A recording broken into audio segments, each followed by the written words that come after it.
ചെയ്യുവാനും അവരവരുടെ വസ്ത്രശൈലിയെ സ്വീകരിക്കുമ്പോ അത് രാജ്യവിരോധമായോ അല്ലെങ്കിൽ വിദ്യാലയത്തിൽ പറ്റാത്തതായോ എഴുതി തള്ളുമ്പോ കണ്ണുകുടിക്കുന്ന കുട്ടികൾ പഠിച്ചുകൊണ്ടിരിക്കുന്ന കലാലയങ്ങളുള്ള നാടാണിത്.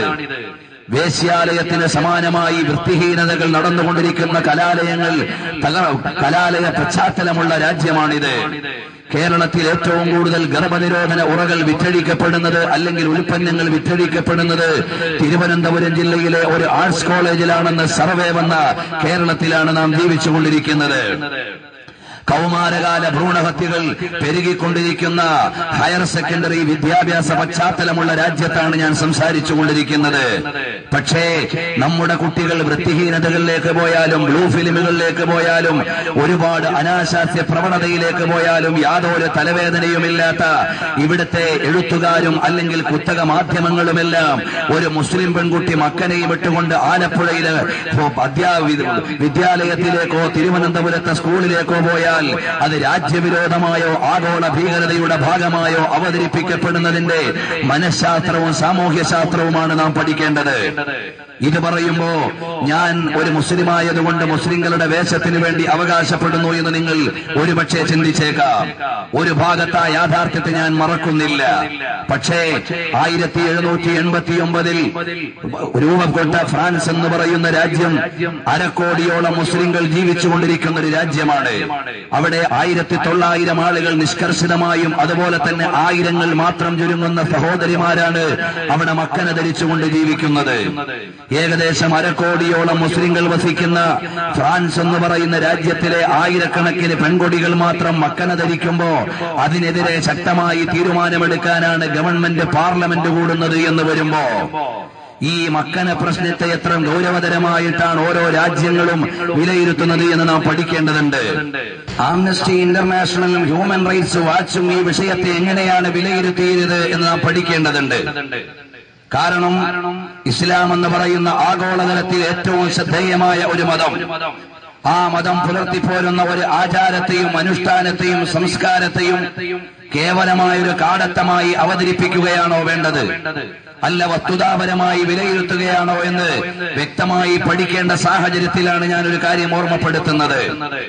മക്കനയ്ക്കെതിരെ ആഗോളതലത്തിലുണ്ടായ ഇത്തരം പ്രതിഷേധത്തെ ആഗോള മനുഷ്യാവകാശ സംഘങ്ങളും അതുപോലെ തന്നെ ആംനസ്റ്റി ഇന്റർനാഷണലും കണ്ടത് a complete ban on the covering of the face would violate the rights of freedom of expression and religion of those women who wear the burqa or niqab. അവിടുന്ന് ബുർഖയോ അല്ലെങ്കിൽ മുഖമക്കനെയോ ധരിച്ചുകൊണ്ടിരിക്കുന്ന മുസ്ലിം സഹോദരിമാർക്ക് അത് ധരിക്കുവാനുള്ള അവകാശം നിഷേധിക്കുക വഴി ആഗോള മനുഷ്യാവകാശത്തെയും മതസ്വാതന്ത്ര്യത്തെയുമാണ് ചോദ്യം ചെയ്യുന്നത് എന്ന് ഹ്യൂമൻ റൈറ്റ്സ് വാച്ചിന്റെ ആമുഖത്തിൽ എഴുതി വെക്കുമ്പോ പ്രിയപ്പെട്ട സഹോദരങ്ങൾ മനസ്സിലാക്കേണ്ടത് വാഷിംഗ്ടൺ പോസ്റ്റിന്റെ മുഖപ്രസംഗത്തിൽ ബെൽജിയം ഗവൺമെന്റ് എടുത്ത തീരുമാനത്തിനെതിരെ കടന്നു വന്ന ചില കുറിപ്പുകൾ കൂടി ഞാൻ വായിക്കാം. അതായത് ആഗോള മുസ്ലിങ്ങളുടെ നടപടിക്രമങ്ങളെയും മുസ്ലിം സഹോദരിമാരുടെ വേഷവിധാനത്തെയും ചോദ്യം ചെയ്തുകൊണ്ട് പല രാജ്യങ്ങളും അവരുടെ പാർലമെന്റുകളിൽ ശബ്ദമുയർത്തുകയും നടപടി സ്വീകരിക്കുകയും ചെയ്തപ്പോൾ അതിന് മനുഷ്യബോധവും നിയമബോധവുമുള്ള ആളുകൾ എങ്ങനെയാണ് വിലയിരുത്തിയത് എന്ന് നാം അറിയേണ്ടതുണ്ട്. അപ്പൊ ബെൽജിയൻ ഗവൺമെന്റിന്റെ തീരുമാനത്തിനെതിരെ വാഷിംഗ്ടൺ പോസ്റ്റിൽ വന്ന ലേഖനത്തിന്റെ മുഖപ്രസംഗത്തിൽ കാണാം, they are violating fundamental rights to free expression and religious freedom. മതസ്വാതന്ത്ര്യത്തിന്റെയും മനുഷ്യ സ്വാതന്ത്ര്യത്തിന്റെയും കടക്ക് കത്തിവെച്ചുകൊണ്ടാണ് ഇത്തരം തീരുമാനങ്ങൾ ഒരു ഗവൺമെന്റ് എടുത്തിരിക്കുന്നത്. Banning their customs, clothing or their places of worship will not make them more European, it will only make Europe less free. അവിടുന്ന് ഇത്തരം നടപടികൾ സ്വീകരിക്കുക വഴി അഥവാ മുസ്ലിങ്ങളുടെയോ മറ്റേതെങ്കിലും സംസ്കാരങ്ങളുടെയോ ശൈലികളെയോ ഭാവങ്ങളെയോ നിഷേധിക്കുക വഴി ലോകത്തെ മുഴുവനും യൂറോപ്പിലേക്ക് വലിച്ചു കെട്ടാമെന്ന് വിചാരിച്ചാൽ യൂറോപ്പിനെതിരെയുള്ള വിപ്ലവമാണ് അഭിമുഖീകരിക്കേണ്ടി വരിക എന്ന് വാഷിംഗ്ടൺ പോസ്റ്റ് പറയുമ്പോ പ്രിയപ്പെട്ട സഹോദരങ്ങൾ മനസ്സിലാക്കേണ്ടത് ഈ ഒരു വിവാദത്തെ മാത്രം ചുറ്റിപ്പറ്റിയിട്ട് ആഗോളതലത്തിൽ മുസ്ലിം സമുദായത്തെ ഒരു ഭാഗത്തിരുത്താമെന്ന് വിചാരിക്കുന്ന ആളുകളാണ് യഥാർത്ഥത്തിൽ മക്കനെതിരെയുള്ള വിവാദങ്ങൾ കൊണ്ടുവരുന്നത്. ഒരു യാഥാർത്ഥ്യം കൂടി ഇവിടെ നാം മനസ്സിലാക്കണം. കേരളത്തിലുടനീളം ഇന്ന് വരെ മക്കന വിവാദവും തൊപ്പി വിവാദവും ഉണ്ടായ സ്കൂളുകളെ കുറിച്ച് നാം പഠിക്കണം. ആ സ്കൂളുകൾ പരിശോധിച്ചു നോക്കിയാൽ കൂടുതലും കന്യാസ്ത്രീമാര് അധ്യാപനം നടത്തുന്ന വിദ്യാലയങ്ങളാണ് എന്ന് നമുക്ക് തിരിച്ചറിയാൻ കഴിയും. ക്രൈസ്തവ മതവിശ്വാസികൾ പുണ്യമായി കാണുന്ന മക്കന ധരിച്ചുകൊണ്ട് കടന്നു വരുന്ന സിസ്റ്റർമാര് നേതൃത്വം നൽകുന്ന അധ്യാപനം നടത്തുന്ന പാഠശാലകളിലാണ് മുസ്ലിം പെൺകുട്ടികൾക്ക് മക്കന ധരിച്ച് പറന്ന് ധരിച്ച് ചെല്ലാൻ സ്വാതന്ത്ര്യമില്ലാത്തത് എന്ന് വരുമ്പോഴാണ് ഇസ്ലാമിനെതിരെയുള്ള കടന്നുകയറ്റത്തിന്റെ ഗൂഢാലോചനയാണ് ഇത്തരം വിമർശനങ്ങൾക്ക് പിന്നിലുള്ളത് എന്ന് തിരിച്ചറിയേണ്ടി വരുന്നത്. വിശാലമായി വിഷയത്തിലൂടെ ഞാൻ കടന്നു പോകുന്നില്ല.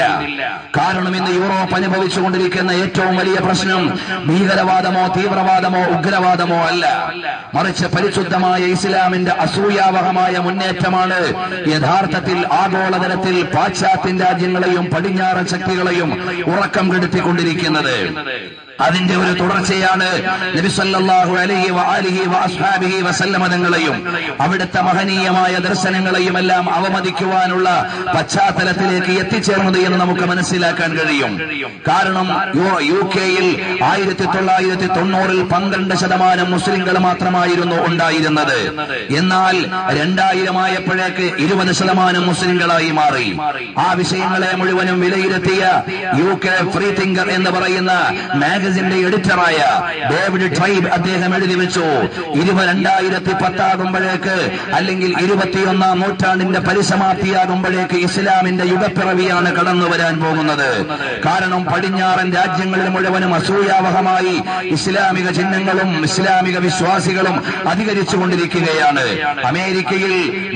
അമേരിക്കയിൽ ഏകദേശം 2% മുസ്ലിങ്ങളായി അവിടുന്ന് ഭൂരിപക്ഷ മുസ്ലിങ്ങളായി അധികരിച്ചുകൊണ്ടിരിക്കുകയാണ്.